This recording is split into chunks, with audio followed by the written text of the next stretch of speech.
Hello there.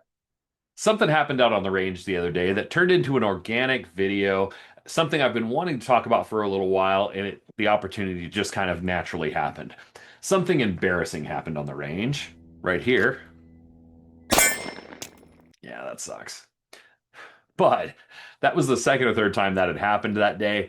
And the reason it was happening is the mag release was being pressed as I pulled that gun out of that holster. Now that holster is not made for that gun. It's a flashlight retention holster. And I happened to have worn my CCW belt out on the range, and swapped to the belt you just saw. And I had a third belt with me because I have an Omnivore that's on that cheaper belt that I had that can usually take pretty much any gun. And so I thought I'd have both those out there. So I was shooting a bunch of guns and I didn't want to have to be switching holsters a lot. Anyway, that was the idea. What I ended up getting into is what belt would I recommend if you're getting into competitive shooting? It's a good topic. I get asked that question a lot. Let's get into it. Shooter, make ready.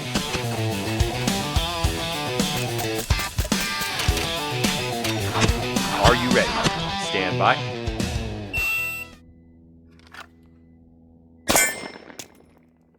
All right, so that is an issue on this holster. So as I'm drawing from the holster, the way this holster's cut, the edge of it where it angles in sits right on the mag release. So if this was my permanent holster for this gun, I would just cut a little loop where my mag release sits. But that's dragging right now. I wonder if I have another holster I could swap to. I do. It's on a crappy belt though. You know what? While I'm on that, let's talk belts. Okay, little organic, but I'm gonna switch topics for a second here. I'm out here obviously shooting the Waltz 9, and I've got look. I have multiple gun belts. This is my core belt. I use this one for 2-gun, and it's core with a K, K-O-R-E, core. They are, if you're getting new into competition and you're looking at buying a belt that you're going to use, I'm typically you don't have to spend a whole lot of money guy, but this is an area where I would buy once, cry once. I don't think you would regret having a core belt. I'm empty here, but the reason is, there's a few reasons. One is they buckle here, and it's a ratcheting buckle, and oh my gosh, that's nice. The ability to kind of cinch it down, loose it up between stages. I love that. And they're really firm. They're a really solid belt.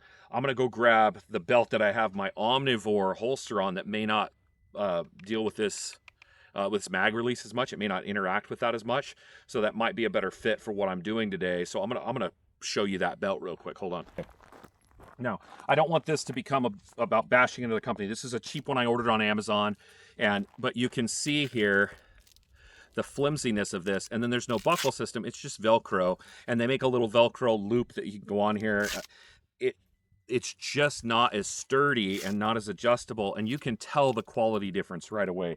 Let me take the gun off this belt. Okay, so this is the first belt that I bought. This is an Amazon cheap competition gun belt. I don't remember the company, and quite frankly, it doesn't matter.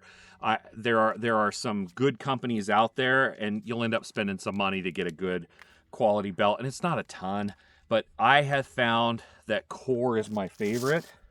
And the reason is, like I said, that ratcheting adjustment is awesome, but I know I can cinch that thing down, and I don't have to worry about it coming apart or going anywhere or catching on something and opening my belt up.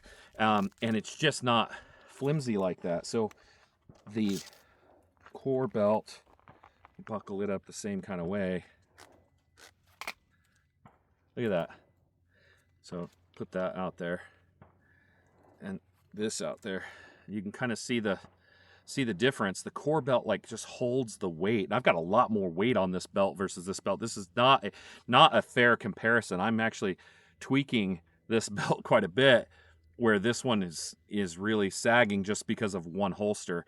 The holster on this one is full metal attachment. This one's got plastic. There's a lot more weight here, but you can see the sturdiness difference. Core is the belt. I've got 2 core belts. This one I purchased. I have one that's I keep dedicated to PCC, so I'm not having to switch mag pouches around. I got to where I was shooting 2 different competitions in the same week, and I just got sick of like sliding on mag carriers and everything, and I ended up just buying a second belt. You know, it is what it is. And then Core sent me not too long ago. Core sent me this belt. This is my conceal carry belt, and it's got the same kind of sturdiness, but it's got that same ratchet system. So again, it's just a more sturdy. This is their leather belt. It's got my American flag on there. So I really like this belt. I wear this one almost all the time. I even went through TSA the other day with this belt on, and it didn't set off the detector. I was able to wear that all the way through, so that was kind of cool. They make these so that they're adjustable. So when it comes, it doesn't have the buckle on it. You add the buckle, you cut the belt to the right length, put the buckle on, cinch it down. It's got a clamps in place with spikes and things, and then you put some set screws in place, and that thing doesn't go anywhere. So anyway, solid construction. If you're going to get into competition and you know it's something you're going to do for a minute, I would personally avoid the flimsy, super Velcro-y type belts that you'll find on Amazon and other places. And I really do. I highly recommend Core. They make a really good belt at a reasonable price. They're not crazy expensive, but they're really high quality. They got a variety to choose from. That's the one I would recommend. And then you can see is what you do is you wear an inner belt, like any tactical or competition belt. There's an inner Velcro belt, and then you just put this one on the outside. It's got the Velcro inside, but that extra cinching down with that buckle makes all the difference. So that's why I'm wearing the belt I'm wearing. Anyway, luckily I had the 3 belts with me today because I was wondering about swapping this over, doing some other things. But now you know, if you're going to be looking at a competition belt, I would look at Core. There's other ones that are out there, other things that are more complex, and you can spend a lot more money on it. But I think for the value for the money, I think Core is worth spending the little bit extra that you will over something you see on Amazon that's going to be a little flimsy. I had this like almost come off on me once during a competition. It just wasn't reliable for me. So the moment I jumped up to this, I regretted spending this money 2 weeks before. So buy once, cry once. That's the way I'd go. Little impromptu endorsement for Core there. So I'll shill for them a little bit. They got a good product. I don't mind doing that. Thanks for stopping by.